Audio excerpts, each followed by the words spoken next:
En marzo pasado, la encuesta Unimed, encargada por el periódico La Nación, recogía datos sobre la preocupación de sectores muy amplios de la población que consideraban, o que consideran todavía, que el desempleo y el alto costo de la vida son de los principales problemas que enfrenta el país.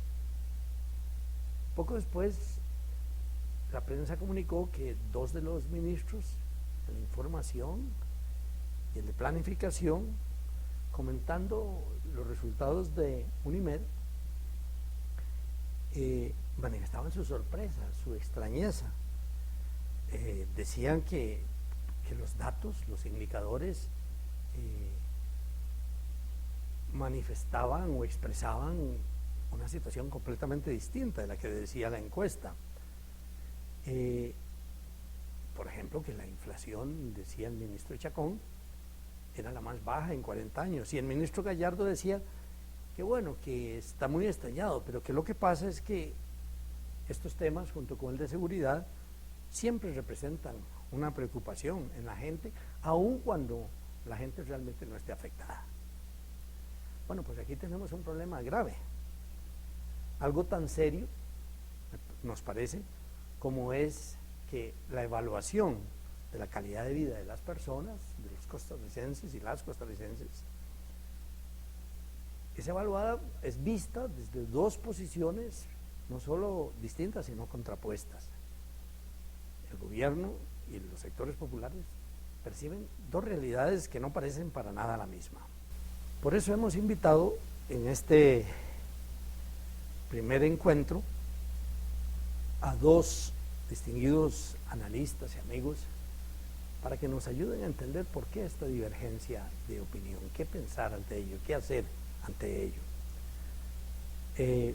Hemos invitado al doctor Rafael Arias, economista, profesor de la Escuela de Economía de la Universidad Nacional, miembro del Instituto de Investigaciones Económicas de la Universidad de Costa Rica, doctorado en la Universidad de Minnesota, en Estados Unidos, y al máster José Carlos Chinchilla, doctorando en Ciencias Sociales, es decano de la Facultad de Ciencias Sociales de la Universidad y actual director de la Maestría en Administración de Justicia, también en la UNA, y profesor en la sede regional de la Universidad de Costa Rica en San Ramón.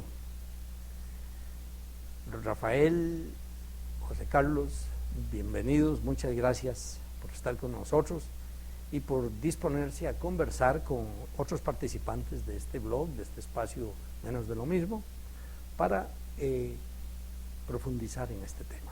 Cada vez se ha venido haciendo más común este desfase entre el nivel de lo político y el nivel de la sociedad y sus necesidades, y particularmente en el tema del diseño de la política pública, que tanto ese diseño de política pública responde realmente a las necesidades de la gente, a las necesidades más importantes, pero también a las aspiraciones de bienestar de la gente. Y yo creo que ahí uno encuentra también en lo irregular, en la falta de coherencia en el diseño de la política pública, un desfase entre ese nivel de diseño e implementación de política pública y las necesidades reales de las personas. En lo particular, no me sorprende que gente tan inteligente como el ministro de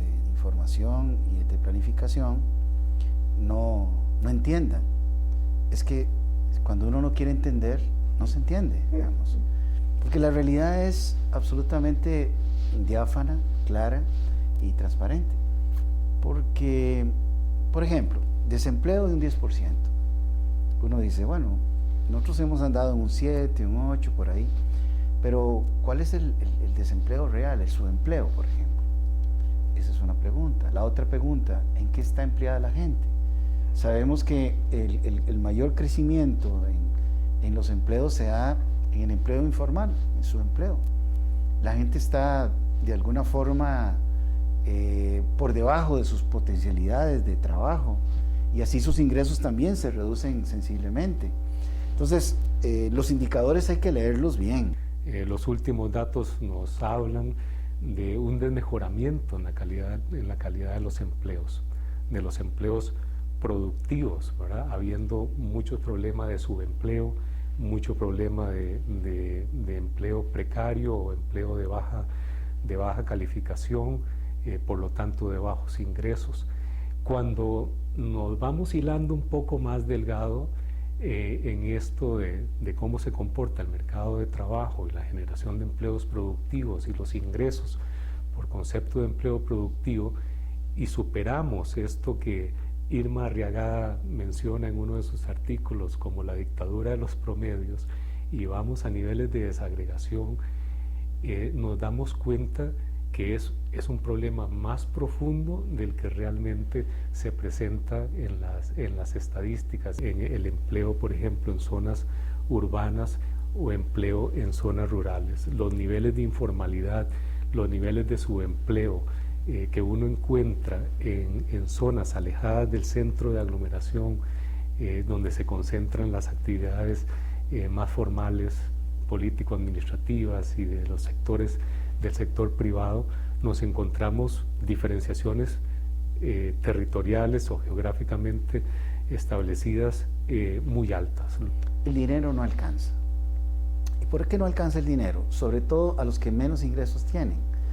Porque hemos tenido en el último año un crecimiento extraordinario de lo que sería el precio de los servicios públicos. Es decir, desde impuestos, digamos, municipales, hasta agua, electricidad, para decir lo mínimo, ¿verdad? Que impactan, y en algunos alimentos, que impactan directamente la economía del que apenas le alcanza para sobrevivir. Si esto lo vemos a nivel también del comportamiento de los precios, uno podría también encontrar ahí una correlación bastante fuerte en el comportamiento del empleo productivo y el impacto que eso tiene sobre el nivel de ingreso, y también el comportamiento de los precios y su impacto sobre las posibilidades, la capacidad adquisitiva de la gente para poder adquirir los bienes y servicios, como decía antes, necesarios para tener una vida decente o al menos sin carencia. ¿A qué aspira la gente? A conseguirse un trabajito más, a completar el subempleo que tiene para poder incrementar los ingresos y cubrir estas tarifas básicas. Hasta el Banco Central manifestaba recientemente en un medio de comunicación su preocupación, porque precisamente lo que ha venido a incrementar un poco la tasa de la inflación es básicamente el incremento de esos bienes y servicios que son insosulayables de utilizar para el resto de la población. Los últimos 15 años, por lo menos desde mi perspectiva, lo que uno puede procesar de esta situación en la cual las decisiones políticas cada vez se desligan más de lo que la población necesita y también de las aspiraciones de la población. Me parece a mí que también tiene que ver con la ausencia, se han ido perdiendo mecanismos mediante los cuales los hacedores de políticas, los diseñadores de políticas tengan más cercanía con lo que los distintos grupos o sectores de la sociedad están demandando. Yo siento que este es un gobierno ostracista, es decir, es un gobierno que se ha encerrado en su propio discurso y que se lo ha creído. Creo que la fórmula mágica de poder dialogar es a partir de una identificación real de las problemáticas y una propuesta de solución, aunque sea a largo plazo. Mientras que no exista eso, la gente no le va a creer a la clase política. Al final creo que todo gira en torno, o debería personas mismas. Poner a la gente y su desarrollo humano en el centro de la agenda